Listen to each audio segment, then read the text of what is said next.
Hello everyone.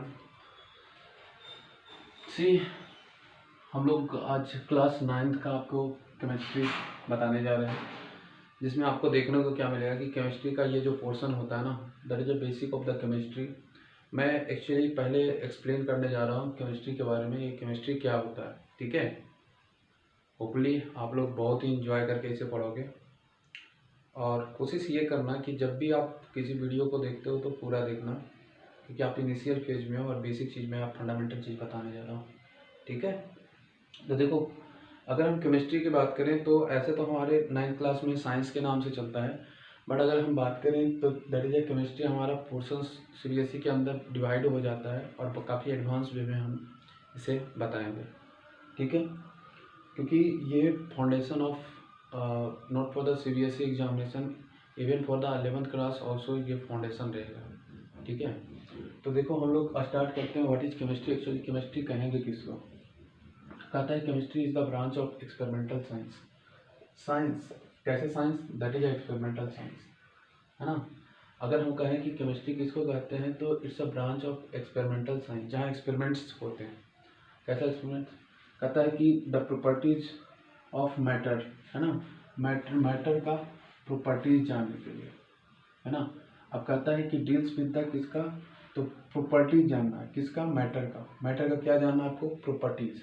तो कहता है केमिस्ट्री में हम जानते हैं कोई भी सबस्टांस, कोई भी मैटर आपके पास होता है ना, तो उसका बेसिकली हम प्रॉपर्टीज जानते हैं। कैसे?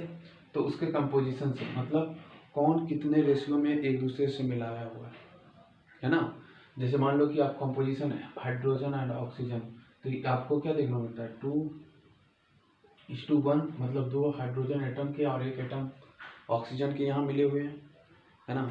तो यहाँ पर आपको क्या मिला कि कॉम्पोजिशन किस रेशियो में ये मिला हुआ। दूसरा अगर हम बात करें तो आपके पास ये स्ट्रक्चर है, तो स्ट्रक्चर की अगर हम बात करें तो देखो ऑक्सीजन को देखो, हाइड्रोजन और हाइड्रोजन कुछ इस तरह से ये मिला हुआ होता है। और उसके बाद रिएक्शन। रिएक्शन में आपको क्या है कि आपके पास रिएक्टेंट होगा, कॉम्पोजिशन होगा और उससे न्यू सबस्टांस का फॉर्मेशन होगा। और उसके लॉ के बारे में हम पढ़ते हैं, कैसे कंपोजिट होगा, कैसे वो एक कंपोजिट होगा तो क्या उसको कोई लॉ को फॉलो अप करेगा या नहीं करेगा। तो इन सारी को मिलाकर हम केमिस्ट्री का स्टडी करते हैं। तो बेसिकली क्या जानना चाहते हैं? प्रॉपर्टीज किसका? मैटर का। किसके थ्रू? कंपोजिशन, स्ट्रक्चर और रिएक्शन और उसके लॉ के थ्रू। कि मतलब एक पार्टिकुलर लॉ ही फॉलो अप कराता है, एक पार्टिकुलर लॉ ही आपको फॉलो अप करके बताता है कि आपका जो रिएक्शन होगा या आपका जो कंपोजिशन होगा, जो प्रॉपर्टीज मैटर का बेसिकली होगा, है ना, ये सारा कुछ इन्फॉर्म कौन करेगा? That is a chemistry. अब बेसिक थिंग पे आते हैं। तो पहला तो आपके पास आया कि सर प्रॉपर्टीज जान रहे हैं किसका? मैटर का। क्वेश्चन आया कि सर मैटर किसको कहेंगे, है ना। तो सबसे पहले हम लोग मैटर पे आएंगे। तो कहता है कि एनीथिंग, है ना, आप देख रहे होगे, anything through out the universe which occupied some space and having some mass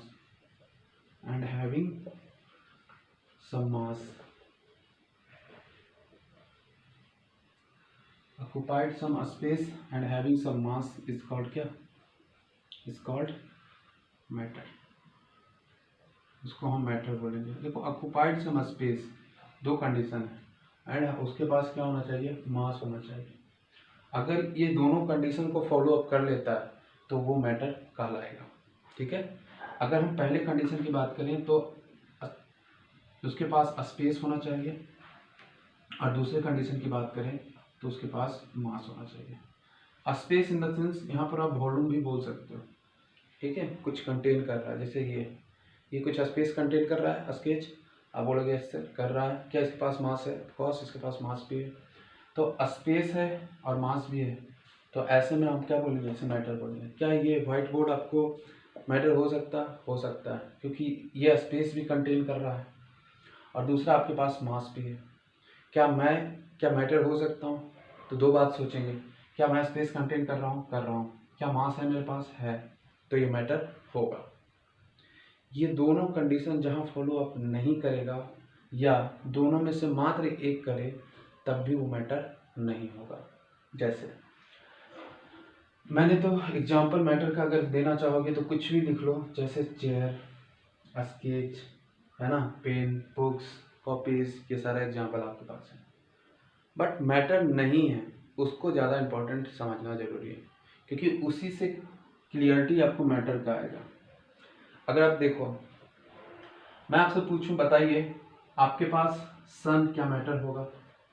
आप बोलोगे यस सर, क्योंकि क्या कहा है, through out the universe, universe में कहीं भी हो तो यूनिवर्स में सन भी है, तो क्या ये मैटर होगा? आप बोलोगे यस। दूसरा मैं बोलूं कि ये मैटर होगा, क्यों?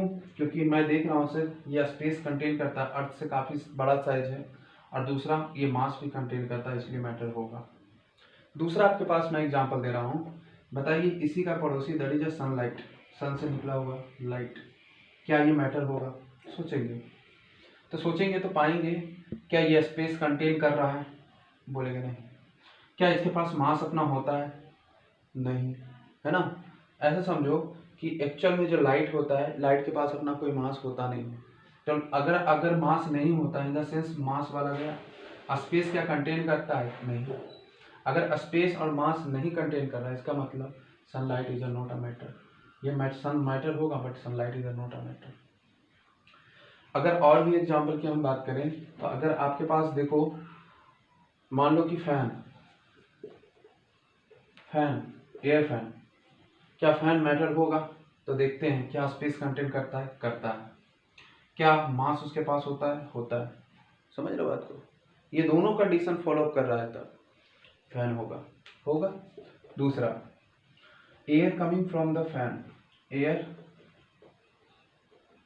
Coming from fan, that is मतलब एयर, सिंपल समझ लो। क्या एयर मैटर होगा? तो कंडीशन कितने हैं? दो, है ना। कितने कंडीशन है? दो। कौन कौन सा?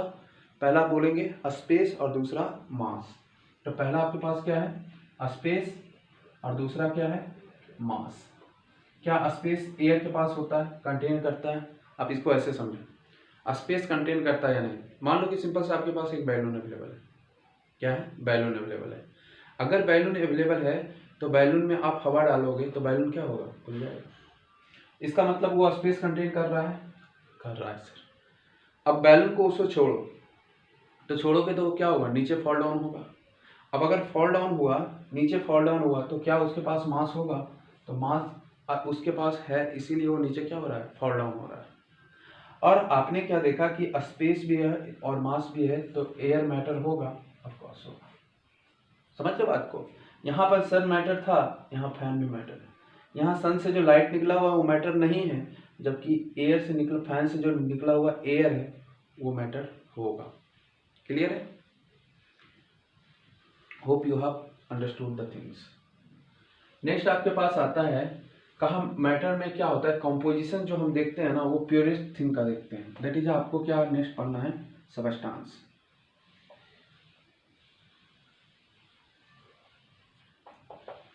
तो मैटर आपको क्या कहता है कि सबस्टांस किसको कहेंगे? तो जितने भी आपके पास मैटर हैं, उसका प्योरेस्ट फॉर्म ही क्या कहलाएगा? सबस्टांस कहलाएगा। फिर से, मैटर का जो प्योरेस्ट फॉर्म होगा, इसका मैटर का जो प्योरेस्ट फॉर्म होगा उसे हम सबस्टांस बोलेंगे। अब, है ना, तो क्या बोलेंगे? डिफाइन कर सकते हो पहले।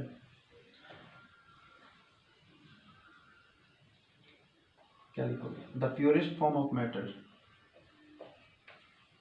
The purest form of matter is called क्या? Is called substance. ठीक है। अब देखो, प्योर का मतलब क्या है?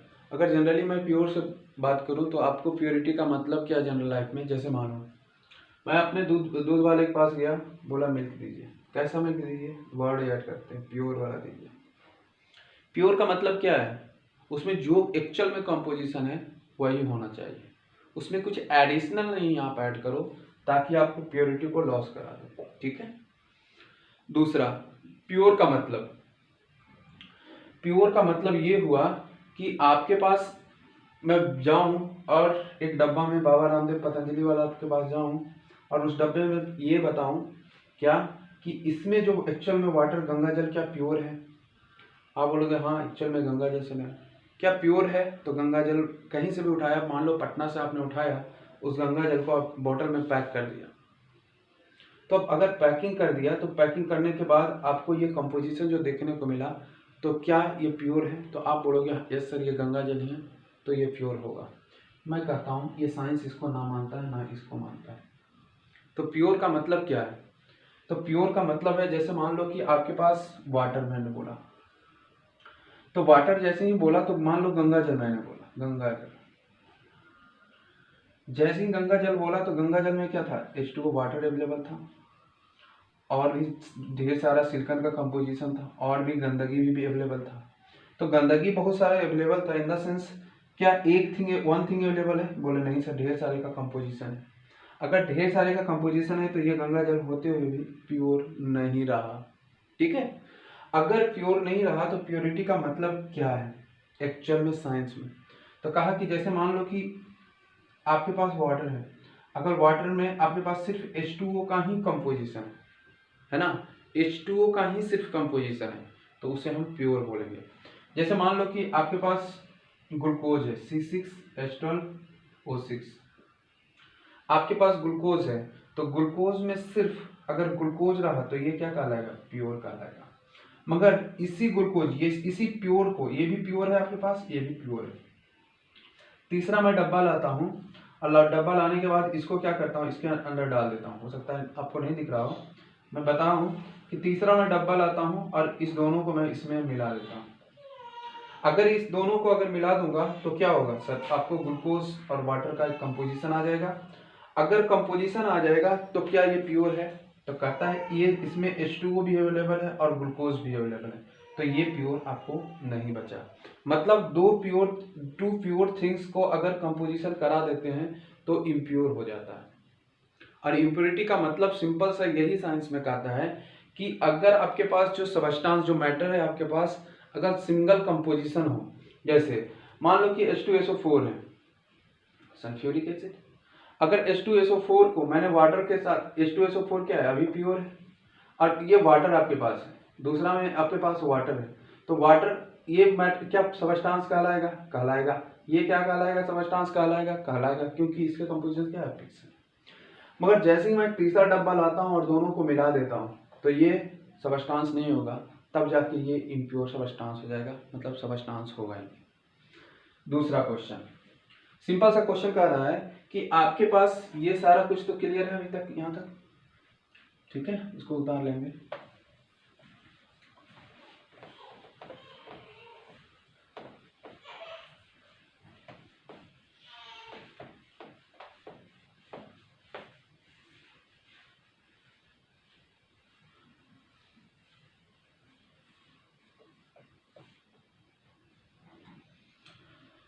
देखो, अब अगर मैं एग्जांपल में लूँ, आपके पास मान लो कि वाटर है, H2O अवेलेबल है, और दूसरा मैं आपको बोला ग्लूकोज अवेलेबल है, C6H12O6, ग्लूकोज अवेलेबल है। तीसरा मैंने डब्बा लिया, इस दोनों को क्या किया? मिक्स करा दिया। अब ये जो कंपोजिशन में रहा, ये प्योर था, ये इम्प्योर था, अब ये क्या हुआ? इम्प्योर हो गया। ठीक है, ये क्या हुआ? इम्प्योर हो गया। तो ये आपको सबस्टांस कहलाएगा और ये भी सबस्टांस कहलाएगा, बट ये सबस्टांस कहलाएगा या नहीं? नहीं कहलाएगा। क्यों? क्योंकि ये इम्प्योर हो गया। तो कहता है कि अब देखो, अब मेरे पास सिंपल सा क्वेश्चन आपके लिए ये है, बताओ क्या ये मैटर है? सोचेंगे, वीडियो को पॉज करेंगे और सोचेंगे क्या ये मैटर है। दूसरा मैंने बोला क्या ये सबस्टांस है? सोचेंगे और देखेंगे। तो सोचने के बाद आपको क्या पता चलेगा कि ये अगर हम H2O की बात करें तो H2O में मैटर होने के लिए टू कंडीशन वाज देयर। क्या? तो कहता है कि two condition was the one is a space and another one is a mass. तो आपके पास क्या स्पेस ये कंटेन कर रहा है? H2O कंटेन करता है क्या? तो आप देखो ग्लास में डालो तो पता चल जाएगा, स्पेस भी कंटेन कर रहा है। दूसरा मास है, कंटेन करता है क्या? हाँ करता है, तो इसका मतलब ये मैटर होगा। दूसरा सबस्टांस ये कहलाएगा क्या? तो मैं क्या देख रहा हूँ? मैटर का ही, ये मैटर ही है एक्चुअल में, और इसका प्योरेस्ट फॉर्म ही सबस्टांस कहलाएगा।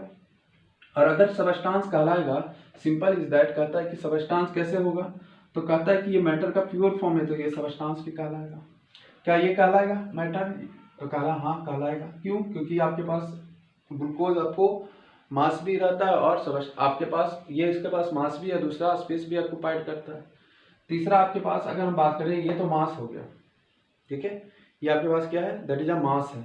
और दूसरा अगर हम बात करें तो क्या आपके पास ये सबस्टांस है क्या, तो होगा क्योंकि ये मैटर का प्योरेस्ट फॉर्म है। दूसरा अगर हम इस एग्जांपल के अंदर देखें तो ये मैटर होगा और सबस्टांस होगा क्या, सोचेंगे उसके बाद देखेंगे।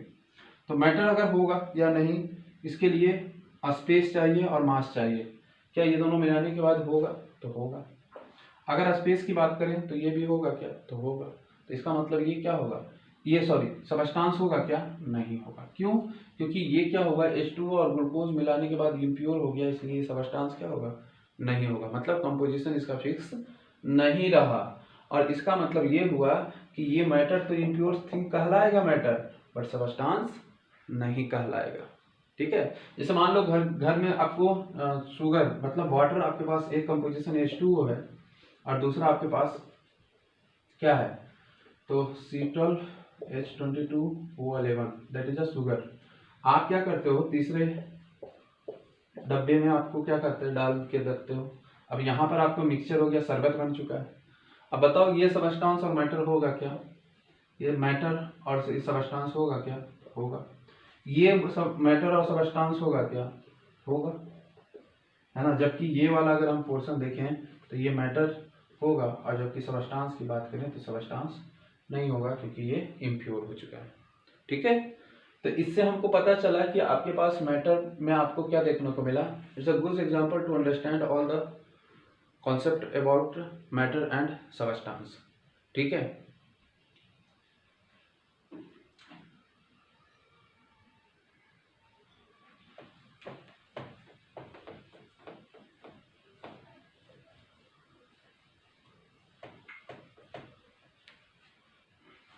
अब देखो एक good relationship in between of matter and substance, है ना। अब कहा क्या कि what will be the relation, अभी what will be the relation between matter and substance. तो इसको हम अच्छे से समझते हैं पाई चार्ट के थ्रू। देखो अगर ये मान लो क्या है मैटर है,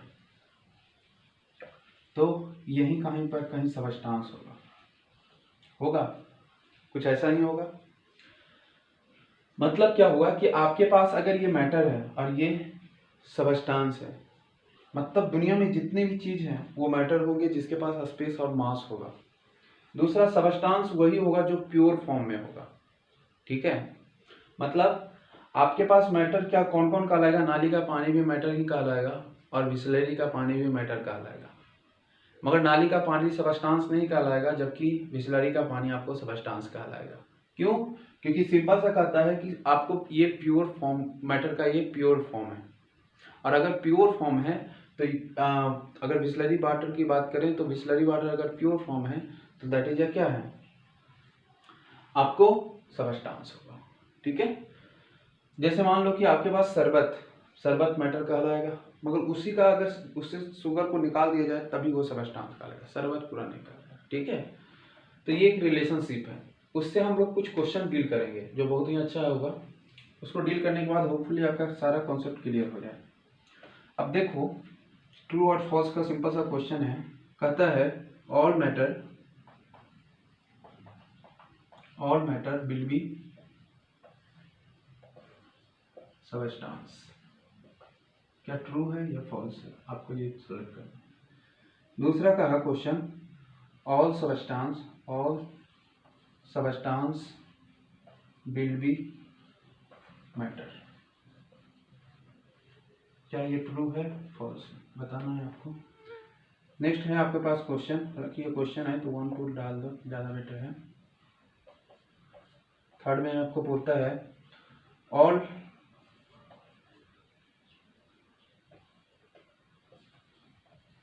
सम substance will be matter. True और फॉल्स बताइए। नेक्स्ट आपके पास चौथा है some matter will be substance. True और फॉल्स बताना। तो ये सारे क्वेश्चन अगर आप करोगे तो ये आपको क्लियर हो जाएगा। अब सोचो, वीडियो को पॉज करो, थोड़ा सा आप थिंक आउट करो तो ज़्यादा बेटर रहेगा। उसके बाद मैं समझाऊंगा, आपको क्लियर समझ में आ जाएगा। अब देखो, all matter will be substance. जितने भी मैटर हैं यहाँ पे सारा का सारा सबस्टांस होगा। मतलब इस एरिया में जितने भी हैं, जितने भी, सारा का सारा सबस्टांस होगा। क्या ये बात सही है? कहते नहीं, कुछ ही पॉट तो है जो आपको एक्चुअल में सबस्टांस है। तो ये क्या होगा? फॉल्स होगा। ठीक है, फिर से ऑल मैटर। ऑल मैटर मतलब ये वाला जो इस घेरे के अंदर जो आएगा वो मैटर कहलाएगा। अब इस घेरे के अंदर जो भी आ रहा है तो सारा का सारा पोर्शन क्या है? तो कहता है कि सबस्टांस है क्या? तो कहता है नहीं है। क्यों? क्योंकि आपके पास देख रहे हो कि एक पार्टिकुलर एरिया में ही सबस्टांस है। दूसरा, all substance will be matter. क्या ये जो सबस्टांस है वो सिर्फ मैटर का ही पार्ट है क्या? कहता है हाँ। कैसे? क्योंकि इसी वेन डायग्राम के अंदर ही ये आ रहा है ना। अगर आपके पास इसके अंदर आ रहा है, इसका मतलब ऑल जो भी जितना भी सबस्टांस यहाँ अवेलेबल है सब किसका पार्ट है? तो मैटर का पार्ट है। इसका मतलब ये क्या होने वाला है? ट्रू। कहता है सम सबस्टांस विल बी मैटर। कुछ सबस्टांस जो है मैटर है। कुछ सबस्टांस, मान लो कि इसको आधा कर दो, कुछ सबस्टांस मान लो आपके पास ये ए पोर्शन है, ये बी पोर्शन है, तो कुछ सबस्टांस जो है मैटर है। क्या ऐसा सही है क्या? नहीं, सारा का सारा सबस्टांस ही मैटर है ना। तो ये क्या है? सम सबस्टांस विल बी मैटर। ये क्या होने वाला है? फॉल्स। और नेक्स्ट देखते हैं सम मैटर, है ना, some matter will be substance. कहता है कि इतना सारा मैटर अवेलेबल है। क्या कुछ ही मैटर है, कुछ ही मैटर है जो सबस्टांस है क्या? तो कहता है हाँ, सही बात है, क्योंकि यहीं पर है और बाकी ये क्या है? सबस्टांस नहीं है, जबकि ये क्या है? सबस्टांस है। तो ये वाला क्या होगा? ट्रू हो जाएगा। ठीक है, hope you understood the things.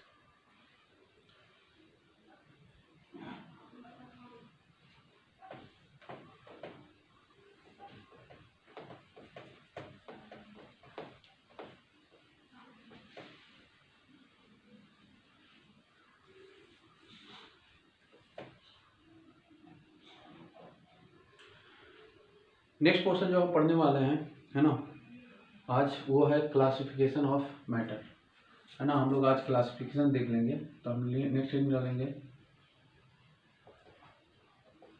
Classification of matter. मतलब आपके पास ये मैटर है और मैटर को हम लोग दो भाग में बांटे हैं। एक कहलाता है फिजिकल चेंज, फिजिकल चेंज, और दूसरा कहलाएगा केमिकल चेंज।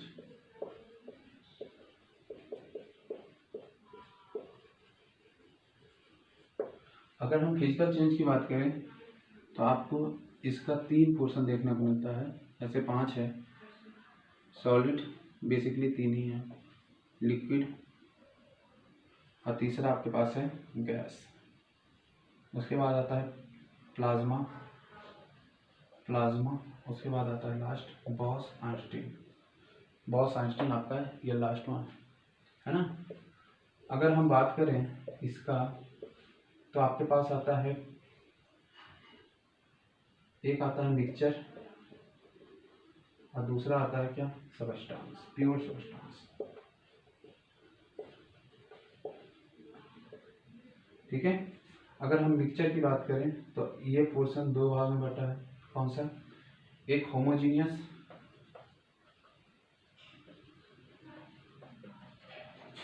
और दूसरा कहलाता है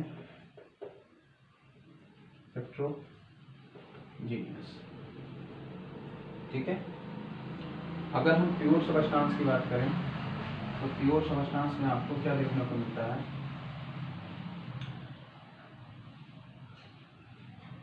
प्योर सबस्टांस में आपको देखने को मिलेगा एक मेटल। एक मिनट में क्लियर कर लेता हूँ।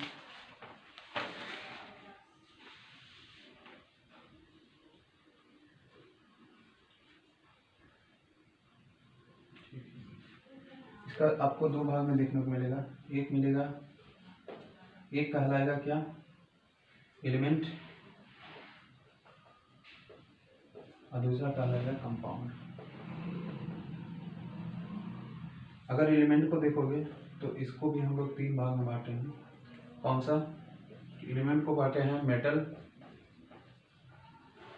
दूसरा हो गया नॉन मेटल, तीसरा हो गया मेटलॉइड्स। अगर कंपाउंड की बात करें तो कंपाउंड भी दो भाग में बांटा है।